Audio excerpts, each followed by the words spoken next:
Hello everyone, welcome to Competition Edge. I am Parini Sharma. In the last chapter of the 16 Mahajanpads, we saw the developments that took place from the 600 BCE to 300 BCE. One very important amongst these was the rise of Buddhism and Jainism. This is also an important topic from the competitive exams point of view. So, without wasting time, let's get started.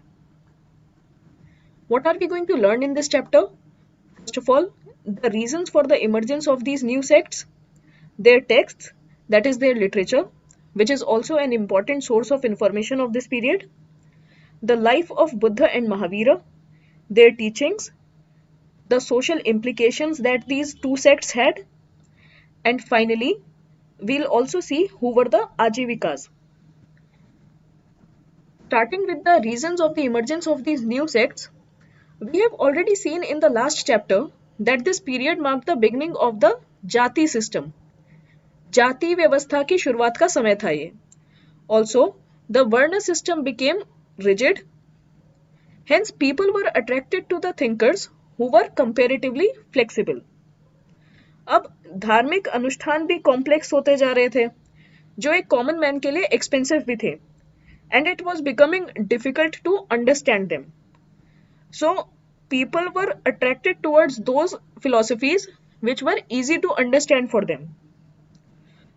Last video में हमने ये भी देखा था कि emergence of new occupations, craft specialization and coinage system led to the rise of the merchant class, that is the trading community. Now, even when they were economically strong, they stood at the third position in the Varna system, that is the Vaishyas.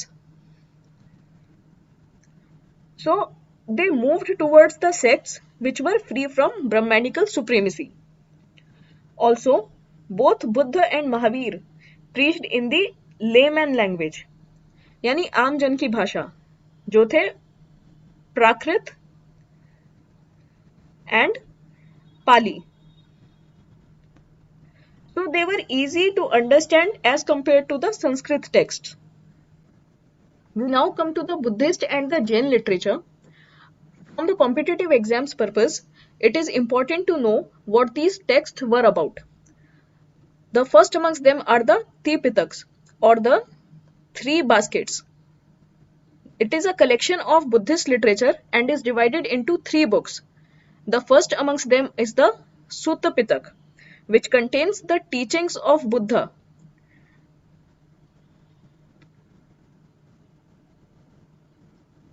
The second is the Vinay Pitak. It lists down the rules prescribed for the monks and nuns in the Sangha. And the third is the Abhidhamma Pitak, which is a summary of the Sutta Pitak. Then comes the Jataks. जातक कथाएं जो सभी ने बचपन में सुनी होंगी. Jataks are the stories of Buddha's previous births.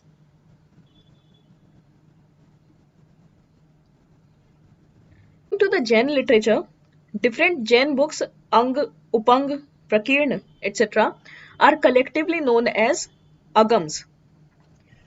The Jain literature gives information on the history and doctrines of Jainism, as well as the lives of monks and nuns. Also, they give information about the rival sects of their time. Coming to the life of Buddha, Buddha was born to his father Suddhodhan and mother Maya at a place called Lumbini, which is in present-day Nepal. His birth name being Siddharth. He belonged to the Shakya Gansang and therefore also known as Shakyamuni. The concept of Gansang is already discussed in the previous video. Now, as the legend goes, there was a prophecy on Buddha's birth, मतलब भविष्यवाणी कि ये बच्चा या तो चक्रवर्ती सम्राट बनेगा या बहुत बड़ा संत बनेगा. And one day, he saw the four life-changing sights: an old man, a sick man, a dead man, and a renunciant. Renunciant means a sannyasi. The first three led to sorrows. Only the renunciant seemed to be the happiest. And this compelled Siddharth to leave his home at the age of 29 in search of the divine truth. After a lot of hardships, he attained enlightenment. उनको ज्ञान की प्राप्ति हुई, and this happened under the Bodhi tree, which is in present day बोध गया in Bihar. आज के time पर यहाँ पर महाबोधि टेम्पल एग्जिस्ट करता है, which is an important Buddhist religious site. After attaining this divine knowledge, Buddha decided to use it for the benefit of the common man. Therefore, he gave his first sermon. अपना पहला प्रवचन दिया बुद्ध ने, which in Buddhism is known as Dharma Chakra Pravartana. And he gave this sermon at a place called Sarnath, which is near Varanasi.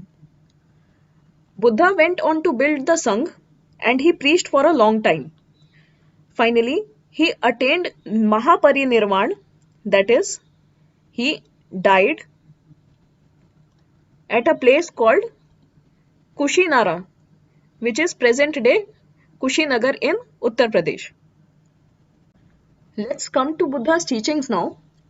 First of all, the Four Noble Truths. That is, that there is suffering everywhere. हर जगह दुख है. This suffering has a cause.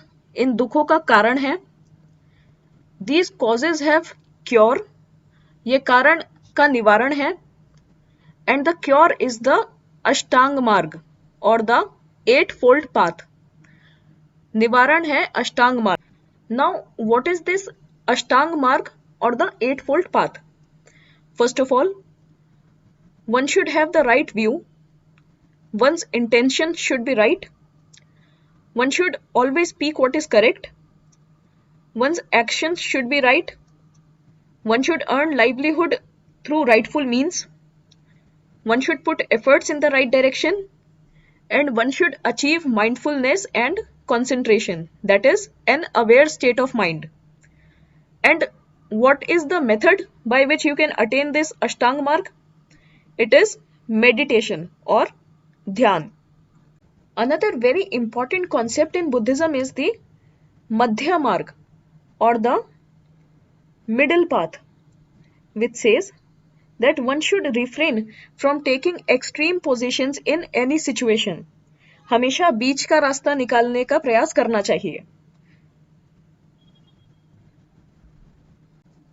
Nirvana is central to the Buddhist doctrine, which means freedom from the cycle of birth and death. Then ahimsa, which is non-violence, that is, one should not harm the fellow living beings. Karma is the concept of deeds. अच्छे कर्म अच्छा फल देते हैं, बुरे कर्म बुरा फल देते हैं. Then Sangh is the organization of monks and nuns or the bhikshus. And Vihar are the monasteries. That is, the place where these bhikshus used to stay permanently. Vihar is the word from which the state Bihar got its name. From Buddhism, let's now move to Jainism. Lord Mahavir was born to his father Siddharth and mother Trishala at a place called Kundagram near Vaishali in Bihar. His birth name being Vardhaman. Like Buddha, he also renounced the world at a young age of 30 and through meditation and hardships attained Kaivalya, that is, enlightenment or Gyan. Once he attained enlightenment, he became a Tirthankar. Tirthankars are the learned souls and the spiritual teachers, या आध्यात्मिक guru. There are 24 Tirthankars in Jainism, Mahavir being the 24th one. The first Tirthankar was Rishabhdev, and just before Mahavir, the 23rd Tirthankar was Parshavnath. We shall now come to the Jain philosophies. The first amongst them is the Anekantavad, which says that reality has multiple aspects. That is, no single statement can claim to be absolutely true. कोई भी एक विचारधारा ये दावा नहीं कर सकती कि वही पूरा सत्य है. That means the theory of non-absolutism. Nothing is absolute. Another important theory is the theory of Sayyadavad, which says that every judgment we make is relative to the point of view from which we judge it. Simple language में कहें तो हम हर किसी को वैसे देखते हैं जैसे हमारे अपने विचार होते हैं. Both these theories teach the acceptance of others. Then the three ratna or the three gems are the right faith, right knowledge and right conduct. सही विश्वास, सही ज्ञान और सही कर्म. Then there are 5 great vows or the Panchvrats according to which the Jains should behave. First and a very important one is ahimsa, that is non-violence. सबको पता है जैन धर्म नॉन वायलेंस अहिंसा पे कितना जोर देता है. द सेकेंड इज सत्य और ट्रूथ. थर्ड इज आस्तेय और नॉन स्टीलिंग, चोरी नहीं करना. फोर्थ इज ब्रह्मचर्य और celibacy. And the fifth is aparigraha और giving up the worldly desires. Now, let's see what were the social implications of the rise of Buddhism and Jainism. First of all, although social differences are visible in both Buddhism and Jainism also, but they were certainly more inclusive than the Brahmanical order, and therefore they started attracting the laymen towards them. Then, since both Buddha and Mahavir were born in Kshatriya families, both the orders put Kshatriya higher than the Brahmins in their Varna system. दोनों ही अपने वर्ण व्यवस्था में क्षत्रियों को ब्राह्मण से ऊपर रखते हैं. Also, initially both Buddha and Mahavir were against the inclusion of women in their sanghs, but later they allowed women in their monastic orders, therefore giving women some importance. Another sect that developed during this period was the Ajivika sect, and there is a possibility that question might be asked about them. So first of all, they were the believers of niyati, that is everything is pre-decided. सब कुछ पहले से निर्धारित है, so human karmas are not going to make any difference. Second, they did not discriminate on the basis of caste or class. Makkali Gosal was an important preacher of this sect, and it is seen as a rival by its contemporary sects.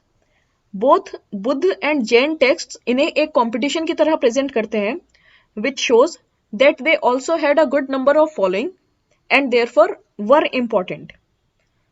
With this, we have seen that the time from 600 to 300 BCE was that of important changes in the Indian society.